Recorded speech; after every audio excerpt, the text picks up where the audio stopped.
ही नहीं मिलता कोई मुकाम, उसे पाने के लिए चलना पड़ता है। इतना आसान नहीं होता कामयाबी मिलना, उसके लिए किस्मत से लड़ना पड़ता है। और जिंदगी जो है वो चुनौतियों से भरी है और सफलता हर किसी के जीवन का लक्ष्य होता है। हर कोई सफल होना चाहता है, सक्सेस और कामयाब बनना चाहता है, लेकिन सफल वही होता है जो अवसरों को प्राप्त करता है और चुनौतियों के लिए लगातार संघर्ष करता है।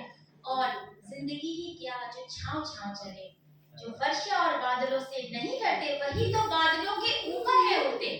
मैं बात करती हूँ अपने स्ट्रगल की, तो मैं एक सिंगल टीचर हूँ और अकेले टीचर होने के बावजूद भी मेरा विद्यालय उदाहरण के तौर पे देखा जाता है।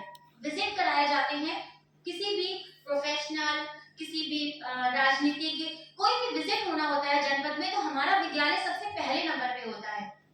तो बस ये है कि मैं अपने हौसलों से आगे बढ़ती जा रही हूँ। जब मैंने विद्यालय का चार्ज ग्रहण किया 2016 में, और ऐसा नहीं है कि ये मेरा पहला विद्यालय है, मैंने अपने जीवन काल में 4 विद्यालयों में काम किया और सभी को फर्श से अर्श तक पहुंचाया और अपना बेस्ट देने की कोशिश की और निरंतर सीखती रही। और आज आप लोगों के सामने हूँ, बिना रुके, बिना थके, लगातार अगर आप अपने लक्ष्य की ओर बढ़ेंगे तो निश्चित ही सफलता आपके पीछे आएगी। देखिए, पुरस्कार और सम्मान चाहने से नहीं मिलता। जब हम अपना काम समर्पण से करते हैं, एक लगन से करते हैं, बिना स्वार्थ के करते हैं, तो पुरस्कार और सम्मान तो पीछे पीछे आता है। मुझे नहीं पता था कि 2023 में मुझे नेशनल अवार्ड मिलेगा। तब मैं भर रही थी, लास्ट के 3 डेज बचे थे, तब मैंने इस अवार्ड का फॉर्म सबमिट किया है। और उसके बाद एक एक स्टेप अपने आप मेरा होता गया सिलेक्शन। मुझे यकीन नहीं होता था कि मैं टॉप 30 के बाद टॉप 20 में आ गई, 10 में आ गई, 6 में आ गई, 3 में आ गई, और होता चला गया। बस ये था कि नहीं, मुझे बेस्ट करना है। और इसके लिए मैंने बहुत ज्यादा मेहनत की है और बहुत डिस्टर्ब रहती थी, लगातार मेहनत करती थी और ये नहीं सोचती थी कि मेरा होना है या नहीं होना है। तो स्कूल की बात करते हैं तो स्कूल एक अराजक तत्वों का बसेरा था, जहाँ पर शराब चलती थी, जहाँ लोग जुआ खेलते थे, उस विद्यालय में मर्डर होता था। वो विद्यालय शराबियों का अड्डा था, वो चलने ही नहीं देना चाहते थे। वहाँ शिक्षा के जैसा कुछ नहीं था, वो एक शिक्षा का मंदिर ही नहीं था, वो सिर्फ अराजक तत्वों का बसेरा बना हुआ था। वहाँ लोग जाना नहीं चाहते थे, कोई प्रमोशन उस विद्यालय को लेना नहीं चाहता था। मेरे साथी जो मेरे टीचर हैं फतेहपुर जनपद के, सीमा मैम जानती है, तो लेना नहीं चाहते थे उस विद्यालय को, जिस विद्यालय को मैंने लिया। और मेरी मजबूरी थी कि मैं उस विद्यालय को लूं, क्योंकि जब प्रमोशन में मेरा नंबर आया तो मेरे पास कोई ऑप्शन नहीं था, दूसरा विद्यालय ही नहीं था, सारे विद्यालय जा चुके थे, नहीं तो मैं भी उसको नहीं लेती। लेकिन फिर भी मैंने अपने हौसलों को बढ़ाया और दिन रात मेहनत किया। ना मेरे पास कोई शिक्षा मित्र है, ना मेरे पास कोई टीचर है, ना कोई अनुदेशक है, ना कोई असिस्टेंट टीचर है, मैं सिंगल हूँ। कौन था मेरा? ये समाज, मेरे बच्चे, मेरी रसोईया और मेरे वॉलंटियर। उन्होंने मेरे साथ कदम से कदम मिला के दिन रात मेहनत करी। और कहते हैं ना, पूछा चिड़िया से कैसे बना तेरा घोंसला, बोली एक लंबी उड़ान के साथ मैंने तिनका जुटाया, तिनका जुटाया।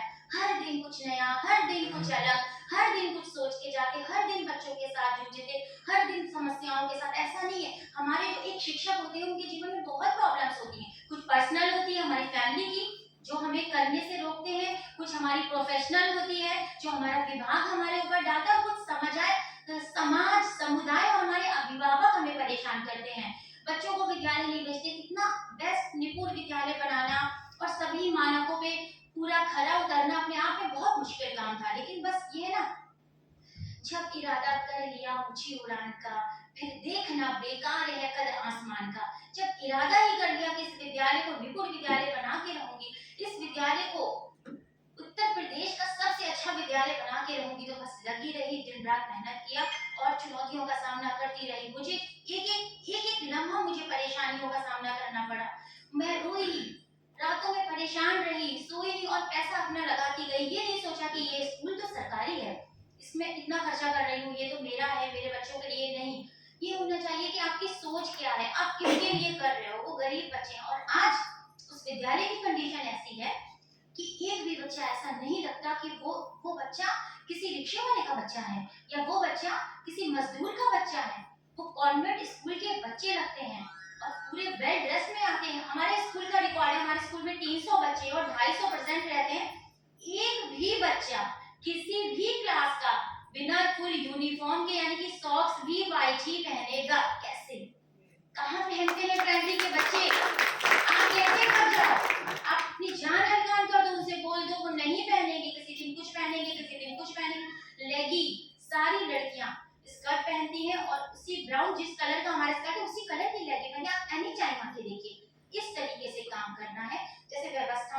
बात करते हैं, डिसिप्लिन की बात करते हैं, तो आप अपने विद्यालय से बहुत ज्यादा प्यार करेंगे, जब बहुत ज्यादा बच्चों के साथ टाइम बिताएंगे, बहुत ज्यादा उनको बदलने की कोशिश करेंगे, उनके अभिभावकों से मिलके रहेंगे, घर घर जाएंगे। तो ऐसा नहीं है कि नहीं करते हैं, हमारे सभी शिक्षक, आप सब अनमोल रत्न हैं, और इन अनमोल रत्नों को जोड़ करके ये शैक्षिक संवाद मंच बनाया गया है, जिसमें इतने सारे हीरे हैं, और ये प्लस बच्चों के लिए, और ये जो मंच है ये ना सिर्फ बच्चों के लिए बल्कि शिक्षकों और अभिभावकों के लिए भी निरंतर नए नए प्रयास करता है, नवाचार करता है, नई नई चीजें करता है, कार्यशाला करता है, कितनी पुस्तकों का निर्माण करता है, और कितनी बाल पत्रिका और कहूँ की दीवार पत्रिका, जो कि बच्चों के लिए बहुत ज्यादा उपयोगी है। तो इस मंच की सराहना करके, और मैं ये कहना चाहूंगी कि इस मंच से जुड़ के मुझ में भी एक नई ऊर्जा और एक नई दिशा का संचार हुआ।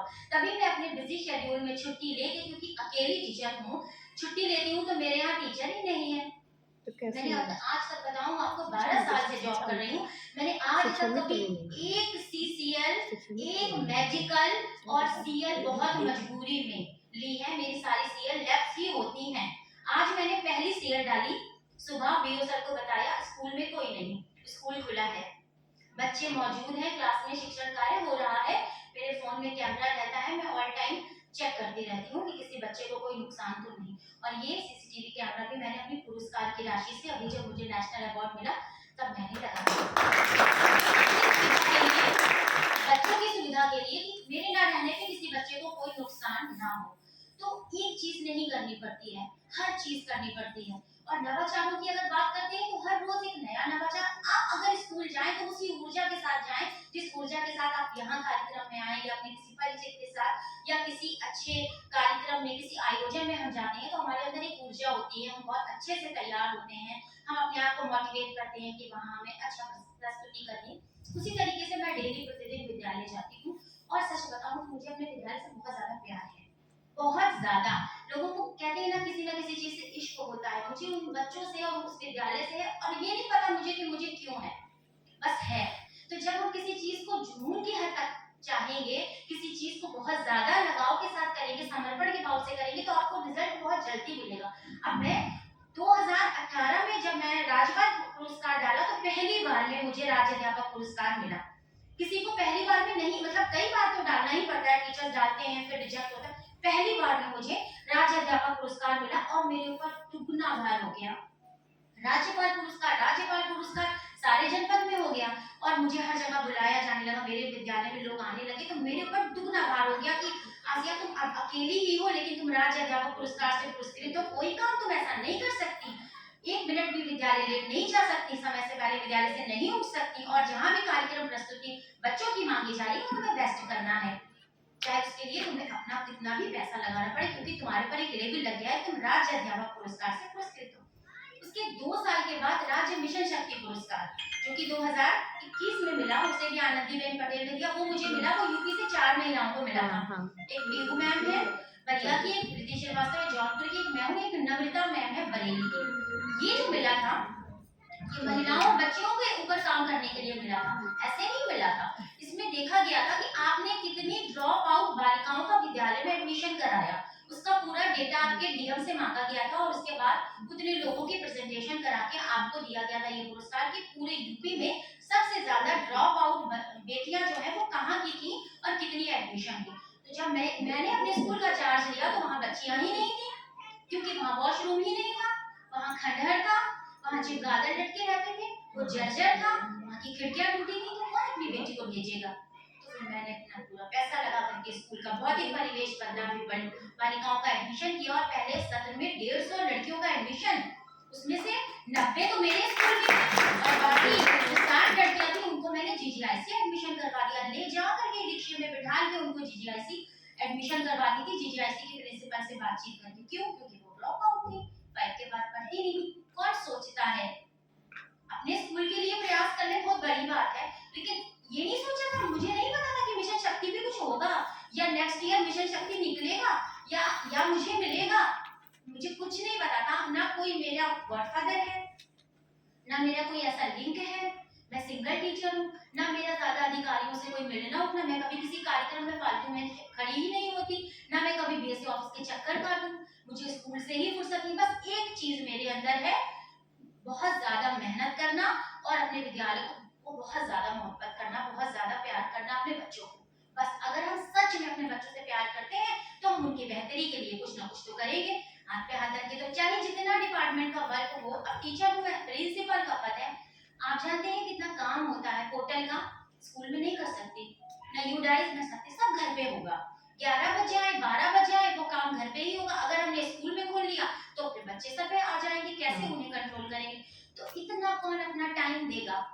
तो जब मुझे 2021 में मिशन शक्ति पुरस्कार मिला तब मेरे पर एक और भार हो गया कि मिशन शक्ति से पुरस्कृत उत्तर प्रदेश की 4 शिक्षिकाओं में आसिया फारूकी जनपद में बहुत जितनी भी बालिकाओं के कोई भी सेमिनार होते हैं उसमें बोलने के लिए बुलाया जाने लगा। वक्त तो आपका ही लगेगा।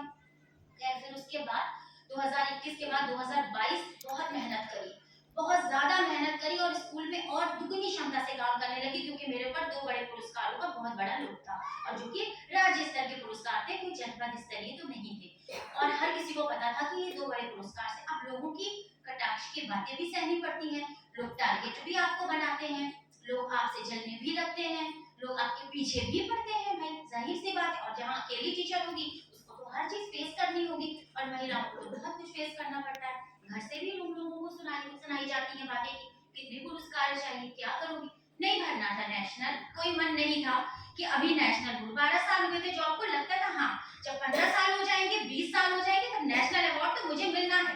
इतना मुझे एक विश्वास था अपने काम पर। अपने विद्यालय को जब मैं देखती हूँ ऐसे खड़े होकर के तो मुझे अंदर से एक खुशी होती है, प्राउड होता है कि ये मेरा विद्यालय है, ये वही विद्यालय है जो ऐसा था और कितना सुंदर दिख रहा है।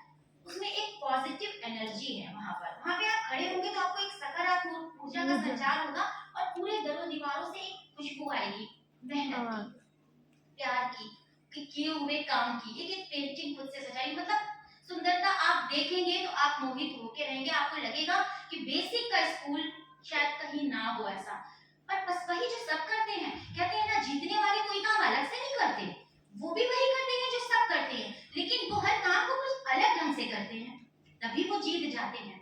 राष्ट्रपति पुरस्कार का जब फॉर्म आया अभी 2023 में, तो मुझे 3 दिन बचे थे फॉर्म को सबमिट करने में और मुझे लगता था इतना मुश्किल होता है राष्ट्रपति पुरस्कार, क्या ही मिल पाएगा, अभी तो बहुत बहुत ज्यादा काम करना पड़ेगा मुझे, अभी समुदाय में मुझे घुसना है, मुझे और ज्यादा काम करना है, जो कि झोपड़ी में जाना है उनके लिए काम करना है। वहां सबसे ज्यादा आपके मार्क्स होते हैं आपने समुदाय के लिए क्या किया। भाई स्कूल के लिए हर शिक्षक काम करता है, आप भी करते हो, आप भी करते हो, मैं भी करती थी, लेकिन आप किसके पास इतना टाइम है कि वो समुदाय के लिए करे? वो समुदाय कहाँ सुनता है, समुदाय हमारी बात कहाँ मानता है? आप कितना कहोगे तब तो वो आपकी एक बात मानेगा, आप अभिभावक बैठक में आएगा या आप कहेंगे हमें ये गतिविधि करनी है। हम भी जानते हैं और आप भी जानते हैं कि उनसे काम लेना सबसे बड़ा मुश्किल काम है, वो यही पूछते हैं। और इंटरव्यू बहुत बहुत ज्यादा टफ हो गया है। तो जब मुझे भरना, वो हमारे इलाहाबाद से या लखनऊ से कहीं से आए थे, वो मुझे पुरस्कार मिला है। आसिया का विद्यालय क्या है कुछ नहीं पता था उन्हें मेरे बारे में, ना मेरी अधिकारी लगती है कि अधिकारी कभी नहीं कर सकती किसी की भी चर्चागिरी नहीं, सिर्फ अपने काम के बल पे खड़ी हो जाती हूँ जहाँ मुझे बुलाया जाता है। मैं नहीं मिलने गई किसी भी बीएसए की, ना मैंने जी हुजूरी करी ना चर्चागिरी करी, बस सम्मान किया है। जब सर ने बुलाया है तो मैं ऑफिस गई हूँ सिर्फ उतनी देर के लिए, ना बैठती भी नहीं हूँ क्योंकि मेरे पास इतना टाइम नहीं है। मुझे 10 से अपना 9 से 3 स्कूल देखना है, इसके बाद मैं शाम को दूसरी क्लासेस ज्वाइन की हुई हूँ, मैं उसमें लगी रहती हूँ। अपने हुनर को बढ़ावा देने के लिए निरंतर कोई ना कोई क्लास ज्वाइन करती हूँ, चाहे वो ढोलक हो, चाहे वो म्यूजिक है, चाहे वो पेंटिंग हो, चाहे वो क्राफ्ट। क्यों? क्योंकि अगर हम सीखेंगे नहीं तो हम पीछे हो जाएंगे और इतनी तेजी से दुनिया आगे बढ़ रही है कि आपको खुद को अपडेट करना बहुत ज्यादा जरूरी है। आप ये सोच रहे हैं कि आप परफेक्ट है तो आप नहीं है, आप उस पर वर्क करें, वो क्लास ज्वाइन करें। तो मुझे नहीं टाइम है, ना मुझे किसी बीएसए ना किसी और डीएम, कभी मैं किसी के ऑफिस खड़ी नहीं होती। वो मेरे विद्यालय अचानक आ गए और उन्होंने बोला कि ये विद्यालय है नगर क्षेत्र का, कहाँ है, प्रिंसिपल कौन है? और मैं अपने शील्ड में कील ठोक रही थी, मैं पीछे पलटी तो बीएसए सर, आप बीएसए सर को तो पहचान ही जाओगे, भाई मीडिया में इतना आया था, नए बीएसए आए। अब मैं जल्दी से गुड मॉर्निंग बोलती हूँ। उन्होंने बोला कि तुम तो इंटरनेशनल अवार्ड डिजर्व करती हो, तुम नेशनल क्यों नहीं डाल रही हो? हमने कहा सर अगले साल डाल दूंगी, अभी कहाँ डाल पाऊंगी, 3 ही दिन तो बचे। अब आप देखिए जब किस्मत में कोई चीज लिखी होती है ना तो इस तरीके से वो हो जाती है कि पता भी नहीं चलता, और हम कभी किसी चीज को चाहते रहते हैं तो वो हमें मुशक्कतों से मिलती है, कौन मिले भी ना, तो इसे कहते हैं। लेकिन हर चीज किस्मत नहीं लिखती, इसीलिए ईश्वर ने हाथ की लकीरों से पहले उंगलियों को बनाया। कुछ चीजें हमारी मेहनत भी हमारे लिए मुकर्रर करती हैं, उसी तरीके से ये अवार्ड था मेरे लिए। बस उन्होंने मुझसे बोला कि आपको तो डालना चाहिए, भले ना मिले आपको, मैम आपका स्कूल बहुत अच्छा है। तो मैंने कहा कि सर आप मुझे छुट्टी दे दीजिए, मेरे पास कोई सीएल नहीं है और मैं 3 दिन में कैसे कर पाऊंगी। तो बोली 3 दिन की छुट्टी दिया, 3 दिन की छुट्टी दिया, जाओ कर दो नेशनल।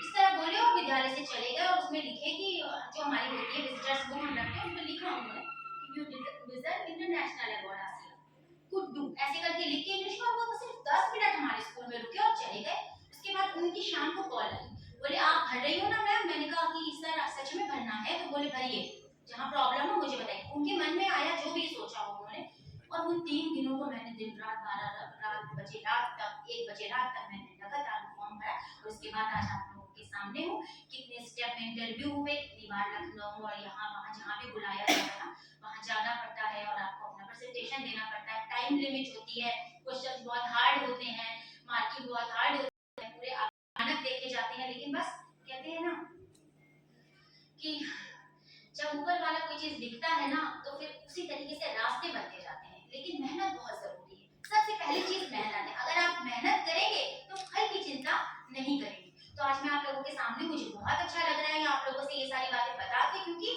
मैं ये बातें कहीं नहीं बताती, क्योंकि यहाँ पर सर ने भी बोला और मैम ने भी कि आप मुझे वो बताइए कि आपने कैसे ये सब किया। तो बहुत मेहनत करी, दिन रात लगी रही, और अपने विद्यार्थियों को प्यार किया, और उसके बाद जो मेरे अधिकारी ने कहा उनके आदेश का पालन किया। आज भी वो मुझे अगर कॉल करके कहेंगे कि आसिया तुमको यहाँ बच्चों को लेके खड़े होना, तो मैं ना नहीं कर सकती, भले ही मुझे राष्ट्रपति पुरस्कार मिल गया हो या और कोई बड़ा पुरस्कार मिल जाए, लेकिन अगर उनका हम सम्मान करेंगे तो जाहिर सी बात है वो भी आपको आगे करेंगे। उनका भी रोल है कि उन्होंने मुझे मोटिवेट किया, और नेक्स्ट स्टेप में काफी बार कॉल्स आती है बीएसए से आपका फीडबैक। तो अपने अधिकारियों को भी खुश करना बहुत जरूरी होता है। ये बात बता रहे हैं कि जैसे कुछ शिक्षक होते हैं कि नहीं बात मानते हैं, तो ये भी ना करें। अगर आपको चाहिए है कि हाँ आप भी एक दिन सुरगुरु हो, बुलंदियों पे पहुंचे, और आपका समाज में नाम हो, सम्मान हो, कोई बड़ा पुरस्कार आपके पास हो, तो आप मेहनत से आज से ही अपनी जिंदगी को बदलिए, निरंतर प्रयास करिए, दिन रात मेहनत करिए, अपने बच्चों से प्यार करिए, और सबको सम्मान दीजिए। आपके विद्यालय जो आए उसे सम्मान से बैठाइए। ये तो आप सभी करते हैं, लेकिन जो मैंने किया वो यही खास था कि मैंने अपने विद्यालय से बहुत ज्यादा प्यार किया और अपने अधिकारियों का बहुत ज्यादा सम्मान किया। कभी किसी से मैंने खराब तरीके से, खराब सलूक में बात नहीं की, और आगे भी करूंगी। तो बस मेहनत करते जाइए, फल की चिंता नहीं कीजिए। आप लोगों के बीच आके बहुत अच्छा लगा, और सर का फिर से एक बार धन्यवाद करना चाहती हूँ, सर ने मुझे फिर से यहाँ बुलाया आप लोगों के बीच में, और आप लोगों ने इतने ध्यान से, इतने धैर्य से मेरी बातें सुनी और मुझे सराहा। आप लोगों का बहुत बहुत धन्यवाद। मैं यही ईश्वर से कामना करती हूँ कि आप सभी लोग बहुत आगे जाएं, और ये शैक्षिक संवाद मंच एक दिन बहुत आगे जाए, और हमारे सर जो हैं मलय सर जी, इनको एक दिन पद्म श्री, पद्म भूषण, भारत रत्न से सम्मानित किया।